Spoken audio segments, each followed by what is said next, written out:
My free history. On the Og Maidan, the Janissaries archery ground, even today we find a series of marble columns which show inscriptions. One of these states: the reigning Emperor Sultan Selim drove into the ground at 972 yards and 9 inches, also a second arrow with the same effects. 889 meters. This is an impressive achievement. It brings up the question which kind of bow Selim used. At this point the answer is obvious: the Turkish bow. What a powerful weapon this must have been. During my research about the equipment of the Janissaries, I came about a very interesting article by Nathan Lehnan. This paper is worth investigating more closely. Normally I try to rely on multiple sources, but for this video I will mostly concentrate on this paper. Lehnan states that despite of the impressive power of the bow, the Janissaries switched to gunpowder weapons very soon. In the 16th century they had the most firearms in Europe. In contrast, the Sipahi cavalry refused to abandon the composite bow. Lehnan analyzes this decision and comes up with a group of factors which have to be observed, and this is what makes this paper so valuable. It covers a wide range of considerations that are necessary in the business of war. Let us look at these points. We have heard extensively about the manufacturing of the Ottoman bow in the video about the equipment of the Janissaries. I strongly encourage you to go and watch it. Now we will compare the manufacturing process of the Turkish bow and contemporary gunpowder weapons. The basic requirement for the use of each weapon was grading them. If either weapon was too expensive or time-consuming to make, or not durable enough to withstand multiple conflicts, it would be a detriment to the cavalry. I will not go into the production of the bow in much detail. If you're interested in that, you can watch my video on the equipment of the Janissaries. Concerning the production of the bow, it suffices to restate a quote of Lehnan. The process of making a bow was incredibly time-consuming and required the best materials available. Making a high-quality bow could take between 5 and 10 years. The resources, like maple from the province of Kastamonu for the wood, or the roof of the mouth of a Danube sturgeon for the glue, could be incredibly rare. Efficiently shooting an arrow required additional equipment like the siper and a thumb ring, which also had to be produced. Let's look at the alternative, the gunpowder weapons. In the times of the Ottomans, these were matchlock and wheel-lock muskets. Under Murad II, they began to use matchlock arquebuses called tüfek in Ottoman sources. By the mid-16th century, most Janissaries carried firearms. Murad III equipped his Janissaries with the more advanced matchlock musket, although flintlock muskets with the Spanish miglet lock were also manufactured in the empire from the late 16th century. The production of a matchlock was comparatively simple. There were very few main parts. A trigger that screwed into a lever that was braced against the spring and forced down on a pin attached to the arm holding the string. All of these were attached to a metal assembly on the outside of the gun that also held the priming pan for the gunpowder and a cap to cover the priming pan before it was ready to fire. All of these parts could be fashioned more easily than the natural components of the composite bow. Although more complicated, the same held for the wheel lock. This worked by winding a spring tightly that was attached to a wheel. The wheel was serrated and a piece of pyrite rested on top of it, near the priming pan. When the trigger was pulled, it released the spring and caused the wheel to spin rapidly and grind against the pyrite, sending sparks into the priming pan, which was opened by the pull of the trigger.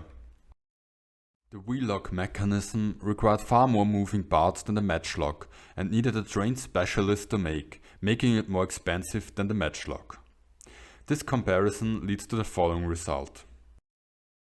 Considering only the ease of construction and the value of the work in composite bows, matchlock guns and wheel-lock guns, it would seem that the best weapon with which to equip the Ottoman cavalry would be the matchlock gun. Although a musket consisted of many more parts than a bow, the components were easier to manufacture and the production took less time. This results in a point in favor of the guns. But production is not the only point to consider. Simplicity of use was also important since it benefited training. Goodwin tells us how someone learned to shoot the bow. A boy began by learning how to flex a light practice bow for some years and then spent several more years just letting the bowstring fly. It was only after this period of training that he was permitted to let his first arrow fly. Only then did the year's training for long flight and accuracy begin. All in all, learning to use the bow probably took as long as producing said weapon. In contrast, gunpowder weapons required some training too, but were much easier to master. This was at least one reason for selecting older boys during Def Chimie than before from the mid-16th century onwards. Firearms, which could be mastered after a short period of training, became the main weaponry used by the Janissary armies. In order to be proficient at using firearms, a short period of training was more than enough. The comparison shows that mastering a bow would take years, while learning how to fire a gun would at maximum only take months. Therefore, this is another advantage of muskets in contrast to bows. Lanian's next point is about ammunition, and therefore it is a question of supply. Ammunition for a bow was simple. While the arrows used by Turkish archers were highly specialized, they had major advantages over the shot used by firearms. Arrows could be reused and required only the power of the bow to take flight. So while expanded arrows could be gathered after battle and at least partly reused again, a shot fired by a musket was lost. This is a clear advantage, but we should also look at the production of the ammunition, just like we investigated the production of the weapons. For arrows, this was nearly as complicated as making the bow itself. The tip was made of ivory or bone. At least bone should have been abundantly available, but still, the tip had to be shaped. The wood should be more than 10 years old and cut during dormancy. It should be dried for 2 months and then baked at a constant temperature. And of course, the whole thing had to be shaped. The feathers came from swans, eagles, pigeons and cormorant. All feathers should come from the same bird, actually even the same wing. For gunpowder weapons, the production of the bullet was much simpler because of casting. But for the gunpowder, saltpeter was used. In Western Europe, this posed a huge problem. In the Ottoman Empire, the situation was different, like Augustin and Morgan explain. In contrast to the territories of the major Western European states, Ottoman lands had abundant saltpeter deposits. Augustin lists some major deposits: Skopje and Pristina in the 15th century, Silistra and Sirmium near Edirne from the mid-16th century onward, Plovdiv and Hirsova in the latter part of the 16th century, and later on there were many more places. Especially Hungary was literally full of saltpeter. The same held for Asia Minor in the 16th and 17th century, and I will probably butcher every single city name. Gyselhisa, Kütahya, Afyonkarahisha, Latskiye, and the most important plant was probably in Karaman. But there were many more places too. There also were deposits in the Arab area, but I guess we have heard enough about all fully pronounced names of saltpeter deposits for now. We can summarize here that the production of ammunition for muskets seems easier, while arrows are reusable, although only if you win the battle. Now let us look at how much firepower a single archer or musketeer could deploy. For this we have to turn to the usage of the weapons. For the case of the bow, this was relatively easy. A composite bow required only the following steps. Retrieve an arrow. Place it against the right side of the bow simultaneously with pushing the nock against the bowstring. Hold the arrow in place with the left hand and the tension of the bowstring. Grip the string, utilizing the thumb grip that requires the thumb ring. Pull and release. We've already heard that learning how to fire a musket took shorter time. On the contrary, actually using it required much more steps. In order to fire a matchlock, the following steps had to be taken. Pour powder into the muzzle. Place ball into muzzle. Remove ramrod. Use ramrod to pack ball and powder tightly. Replace ramrod. Level gun. Pour additional powder into priming pan. Pull the trigger. A wheel lock required the additional step of rewinding the trigger mechanism with a key. So shooting required more steps in the case of the musket compared to the bow, which also resulted in longer time needed for reloading and thereby affecting the rate of fire. I've not found any quotable source, so I'm going to provide numbers found through Google. When using a matchlock, a musketeer could fire up to 3 rounds per minute, while the wheel lock had an even lower rate of fire, probably 2 rounds per minute. In contrast, a trained archer could deliver more than 10 shots a minute, although as seriously doubt he could maintain this rate for very long due to exhaustion. Of course, going through the procedure of shooting does not necessarily mean that the projectile is shot successfully. A lot could go wrong. A matchlock was ignited by a fuse, which had to be held at the ready. Rain or moving air could blow it out, or worse, the smoldering string could set your clothes on fire. On the other hand, the wheel lock needed a key for rewinding the trigger mechanism. Losing this key would be a very bad idea. In both cases, there was no guarantee that pulling the trigger would actually ignite the gunpowder, or short, the gun could misfire. The one thing that could go wrong with the bow is that the string might break. In combat, a weapon's range is also very important. At the beginning of this video I talked about range records, and I will delve deeper into this topic now. The bow best known for its range is probably the English longbow. In a footnote in his book from 1801 on the English bowman, Roberts praises the Ottoman bow. Of all bows that have been invented and with which we are now acquainted, no one, in point of force, certainty and effect, has come so near the English longbow as the Turkish bow. But this statement is not fully true. The current flight world record is from 2017 or 412.82 meters, and thereby not even half of that what Salem achieved. Nevertheless, 900 meter is an extreme case. Such a range was probably only possible by using a light short arrow, putting aside to use while relying on supporting wind. Nevertheless, it still demanded a powerful bow and therefore great strength and skill. This necessitates compliments to Salem. In comparison, gunpowder weapons had a miserable effective range of 100 meters at best. This was due to the poor aerodynamics of the bullet. So here the bow has a clear advantage. Now let's turn to accuracy, which is strongly intertwined with range. On a closed shooting range at a much shorter distance than the maximum range, Turkish archers were deadly accurate. According to Busbek, they could surround a target the size of a thaler with 5 or 6 arrows so that all of them were touching the outside of the target, but none broke the border. Also in this regard, the performance of guns was worse. Guns of the time were not as accurate. As the ball had to be smaller than the bore of the barrel, it could bounce around inside of the barrel, causing it to fly off course upon exiting the barrel. The very shape of the ball increased drag so that its path could very easily be disrupted by air resistance during its flight. Therefore, in this category, the bow clearly wins. When push comes to shove and the deterring power of weapons is not enough, they are there to wound and hurt things. To which degree this can be achieved is determined by the power deployed by the projectile. The draw weight of a composite bow tended to be around 65 pounds. This meant that when an arrow was launched from the bow, 65 pounds of force or more were focused directly on the tip of the arrow. While this is powerful, a gun could cause more damage. Gunpowder gave more force to the projectile which, rather than being a clean point or sharp blade like an arrow, was a blunt ball.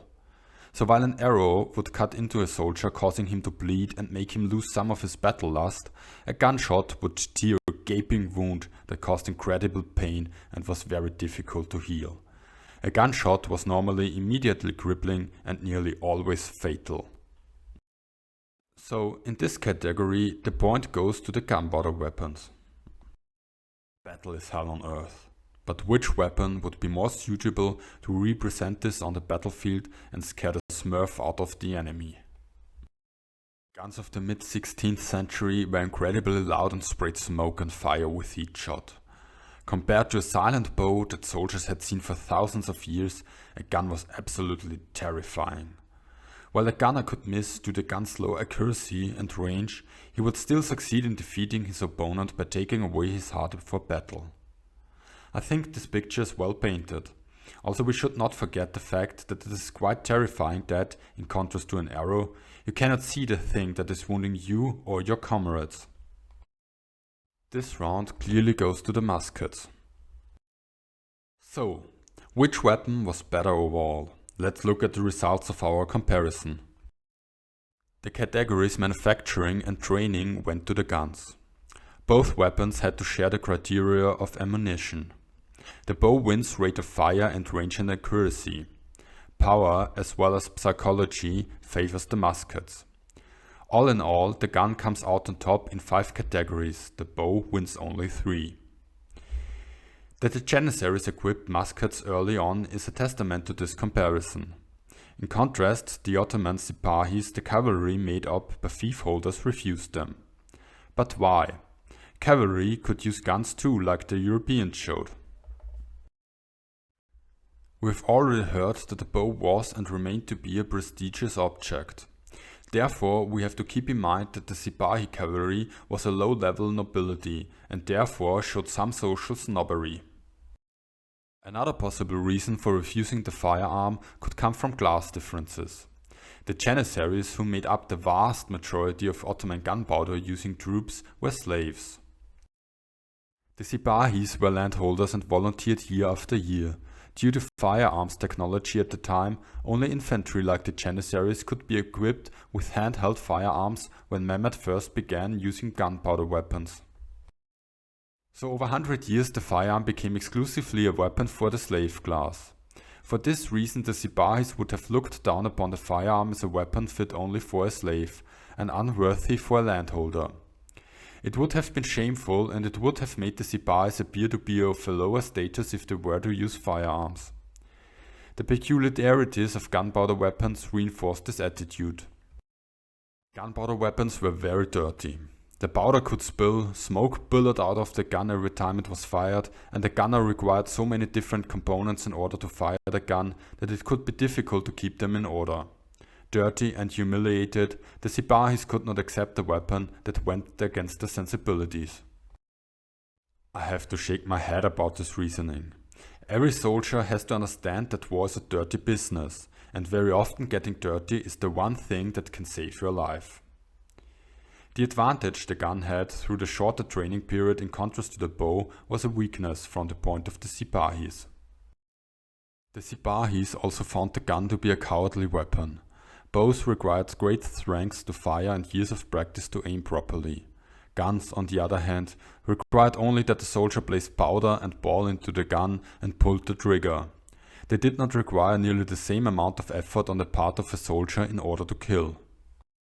Sipahis saw this to be unfair and disgraceful because they had sacrificed years of their lives training for the capability to kill, while someone with a gun needed to merely pull a trigger to be capable of the same. This position reminds me of the stories told about the relationship between the French knights and the English archers. Shouting unfair is so childish and stupid when it is all about your own survival. A battlefield is a situation of extreme selection. If the gun was the better weapon for cavalry, they would have to use it or die. Therefore, the social aspect hardly could have been the main reason. No, there must have been something else. Luckily, Lenin suggests an answer to this question, and thereby points at Ottoman tactics. The European cavalry serves as comparison. The tactics of Western cavalry armed with guns were similar, though different in purpose. Some of the earliest maneuvers included waiting for a charge, then firing a volley into the attacking forces and countercharging. Unlike Turkish tactics, which were designed to tire and weaken the enemy, Western tactics centered around delaying the enemy until the cavalry could mount a more effective charge. This is very different to how the Ottomans and especially the Sipahis approached battle. Turkish cavalry tactics centered around the bow. Its greater rate of fire and range allowed the cavalry to stay well out of harm's way while they slowly tired and destroyed the enemy. If you ever played Mount and Blade, you are probably familiar with this concept. But for muskets, this way of fighting was practically impossible. Let's try to apply the Sipahi's tactics to gunpowder weapons. The riders would have to open the attack with a volley, since guns made only sense when used in this way. The chances of hitting something would not have been that good due to the reliability issues of the guns. The range would have been much closer than with bow and arrow, thereby putting the cavalry into danger.